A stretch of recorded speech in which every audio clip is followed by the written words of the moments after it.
Hello, hello, hello. And today in my hands is a phone, a very slim, as you can see. Let me hold this right. Slim, very small. But you want to see some magic happen right now?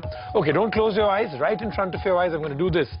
Slim and small becomes slimmer, slimmer, and smaller. In my hand is the Modu phone. We've been waiting for it for almost 3 years now. It's finally here. We've taken it through the absolute Cell Guru test. We're going to tell you if this modular phone is the next big thing. That and a whole lot more happening on Cell Guru right now. Imagine a phone smaller than your credit card. But do mobile users in India have an appetite for such a small phone? Micromax Modu T-Mobile in big review.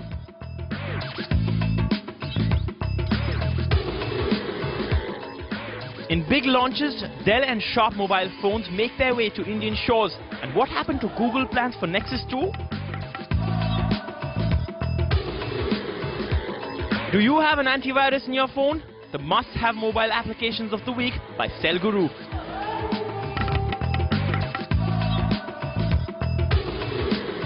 Videocon ventures into Android phones. This one is priced at Rs 14,000, but is it worth the buck? Find out in quick review. Okay, now that one segment in news that even I wait for, all the new launches within India, abroad, rumors, spy pictures, all the new phones across the world.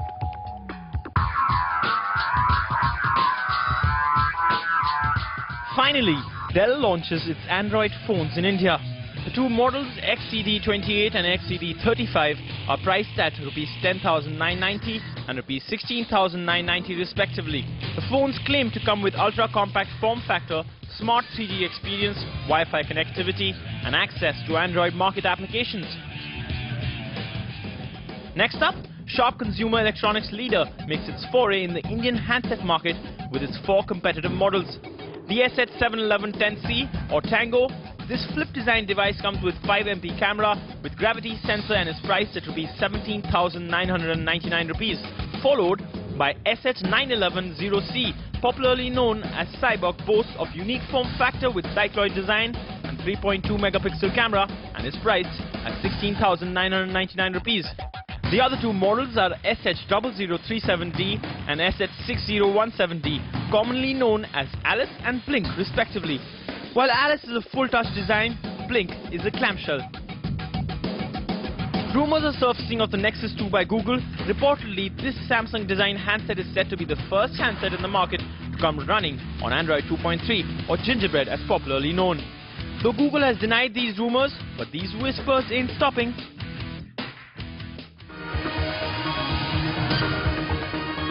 Now time for our quick review, and in my hand, in fact I should say in both my hands because this is some serious packaging. This is the Videocon ZS V7500, Videocon's first ever Android phone. Now when we'd heard of this phone first, we thought it was going to be that under 10,000 variety of Android phones that are storming the market, and it's a very, very hot category.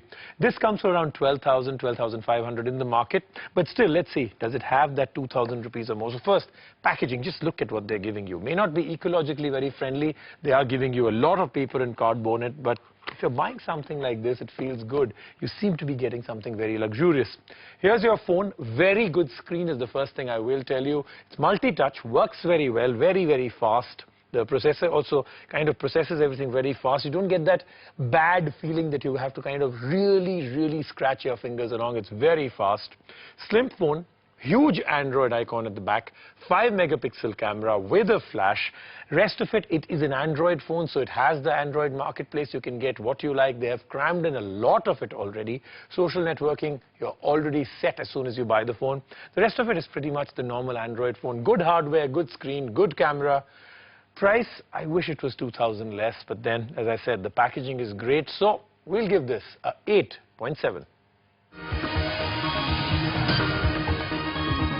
Time for our cover story. Should I call it our mini cover story? Not because the story is small. It's because this phone is ridiculously small. Very light, very small. And it is the main unit. It's a complete phone. In the evening, just take this with you. That's all you need. But the rest is actually why it's called Modu. It's a modular phone. And you can use it in many different ways. Now remember, it does not have a camera at the back. So what do? It comes with a camera module. So this has the camera with the button. All you do is take the phone, snap it in place, and what does it say? Modu is going into camera fly mode. In this way, they'll have many such shells. So think about it. Maybe you want a QWERTY keyboard.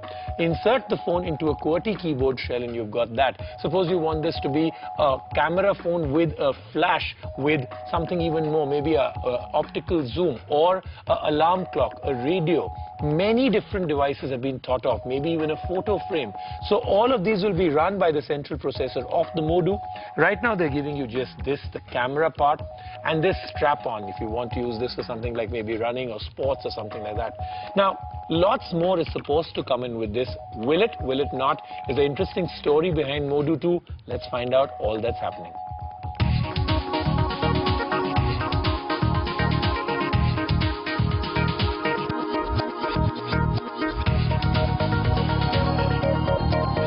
In 2007, a company in Israel thought of rewriting mobile phone history. Rather than cram all the features into one phone and make it big and bulky, this company went the opposite way. Thus, Modu was born in 2007 by Dov Moran, the inventor of the USB flash drive. Nobody knows whether Modu was made on the founder's name or is short for modular, but company now holds the record for the world's lightest mobile phone.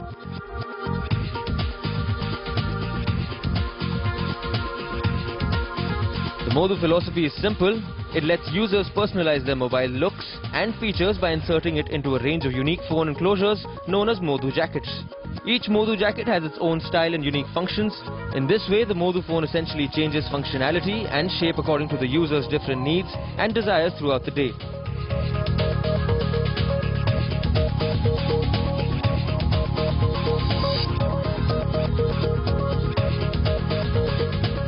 The problem is, there aren't too many jackets to try yet. The base unit of Modu T was incredibly small to hold comfortably in one hand till we attached the camera jacket. For a small screen, home page is designed well. Menu options too are not badly spaced for a small screen of 2.2 inches.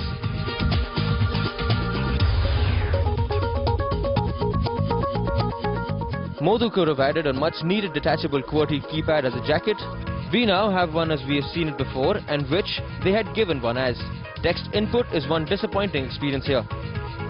Modu T has managed to fit in Java and Edge, but it has the most old zoom option for web surfing.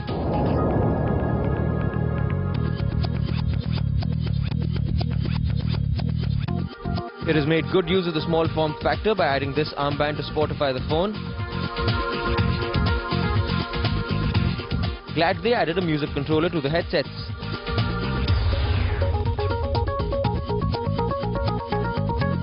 This little wonder comes with 2 GB memory and can take up to 32 GB. Supports 3.5G network. Disappointingly, it is powered by a mere 500 mAh lithium-ion battery. That's half the size of a regular mobile phone battery. Wonder if a bigger battery could go into such a small phone. Modu T is priced at Rs 13,000 on the street. Cell Guru verdict: Modu T, despite the size, has managed to scope in a lot of great features. Modular accessories really up the geek quotient on this one. But they need a lot more jackets and a lot more choices to take this intriguing concept forward. That then is the Modu released in India by Micromax, a very interesting concept. It really depends on the shells that they take out. If you want a modular phone and you want a lot of customization, a lot of expandability, it'll all depend on the shells that come out. Interesting concept number 2. We'll take a quick break right now. When we come back, lots more happening on the Cell Guru Show.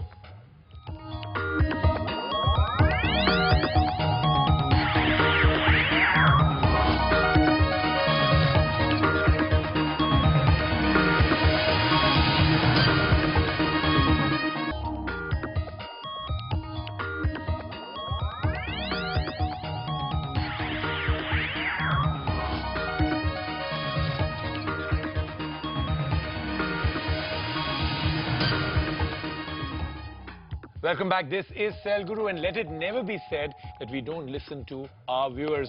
You've been asking for it, more and more application reviews. So starting from now, we'll do 3 per week. The first 2, a very interesting one for the iPhone VLC player, finally available for the iPhone. Remember, if you were very frustrated that you were locked into a MP4 format only from Apple, this is the app that can actually make almost any format in the world work on your iPhone. We'll follow that up with Rediff on your phone, a very interesting concept of an app that actually brings you email at a brilliant pace. An app that lets you play almost all formats. The VLC media player is now on your iPhone. This free app allows you to upload and watch many different media file types on your iPhone. You have to log into iTunes, go to your iPhone sync, and upload your files to VLC. What we like?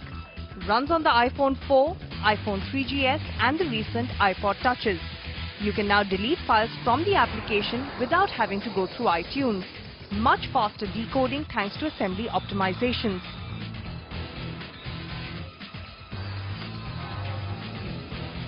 What we dislike?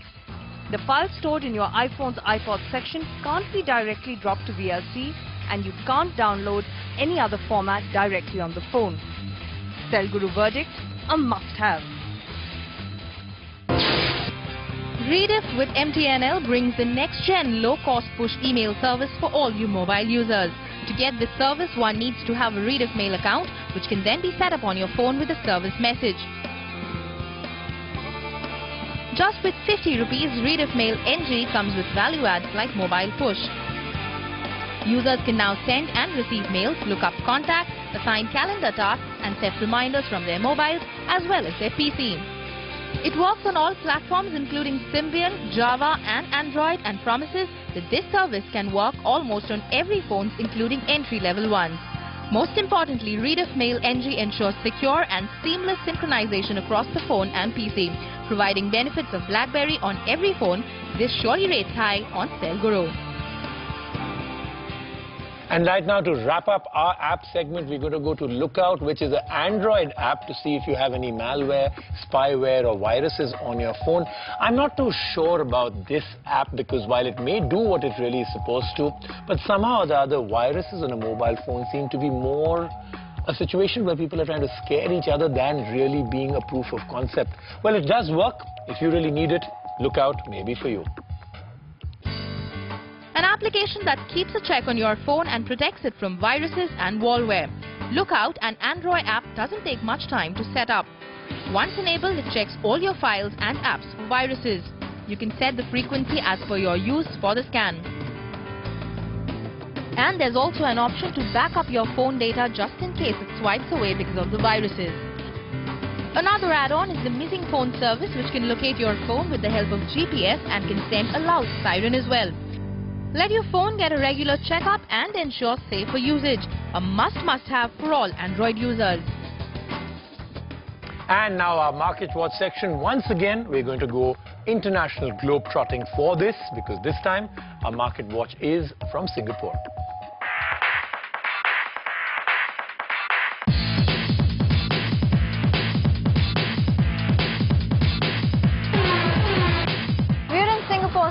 Square. This is one of the biggest IT centers here in Singapore.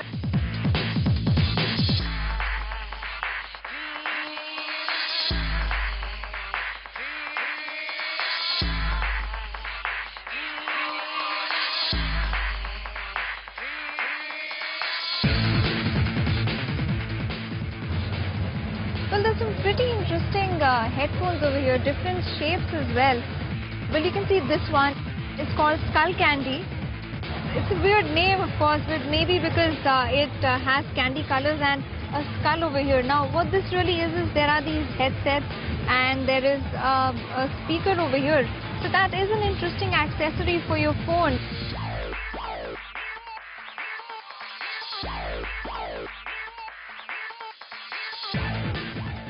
Well, this Titan accessory is priced 69 Singapore dollars, which if converted into Indian rupees will cost roughly around 2,300 rupees. So it's not a bad buy if you are really game for it.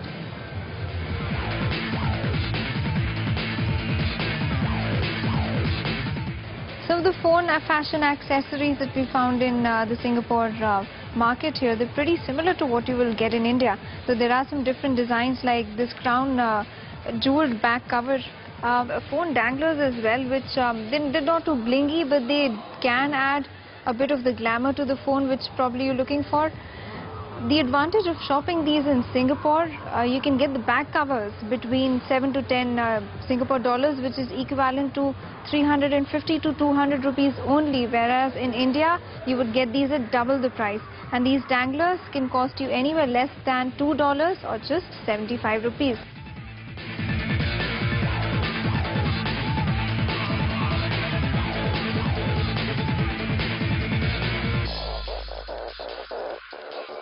If you're not satisfied with the many designs and colors this place already has, then there is the earphone kit where you can actually design your own earphone covers in this. It's quite interesting. You can see that there's a lot of lovely glitter here. Well, they won't let us open the box, of course. There are these stick-ons. Put them in the back of your headphone over here. It's priced well for about $59. It's not a bad buy if you are really game for it. And now we're moving to your favorite section, even mine too. I've really started enjoying this interaction with you. This is where you send us your questions and I get grilled by you. Rohit Bhatia from Pune wants to know what options do we have in music phones under rupees 10,000. You know, tricky question. Whenever you speak about a category of phones and a price point, there are so many, and this one is the widest of them all. Music phones under 10,000 is a very, very strong category because adding music to a phone now is actually foolproof. It's idiot-proof. Any company can do it and they can all do it well. So here are a few that we at the Cell Guru team think are good. There are many more.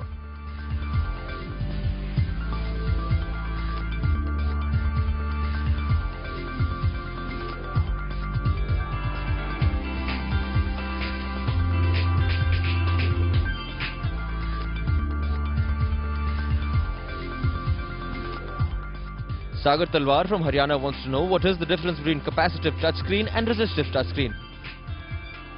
Okay, I have to applaud this. This is a brilliant question because right now when you go into the market, every phone owner and every phone manufacturer talks about touchscreens, but there is a huge difference.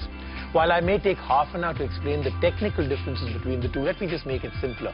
A resistive screen actually uses resistance of your finger, the force of your finger, to really do most of its magic. Thus, it's a little bit more difficult. Some resistive screens are good, most are pretty bad.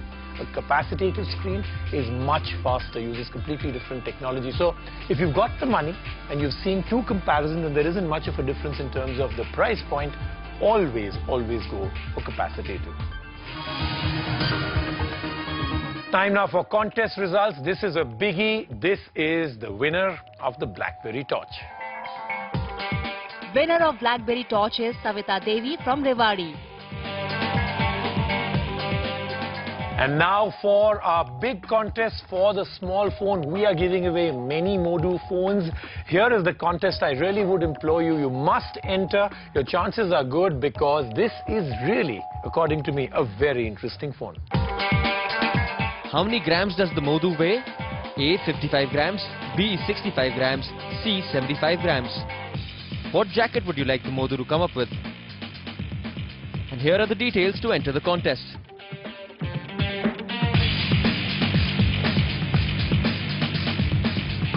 That then is a wrap, as we say, curtains down for the Cell Guru show for this week. A suggestion, a query, a question, do write to us in our grill section. I'll try and answer it. The email is cellguru@ndtv.com. You can also join me on NDTV Social, and I shall see you next week right here on the Cell Guru show.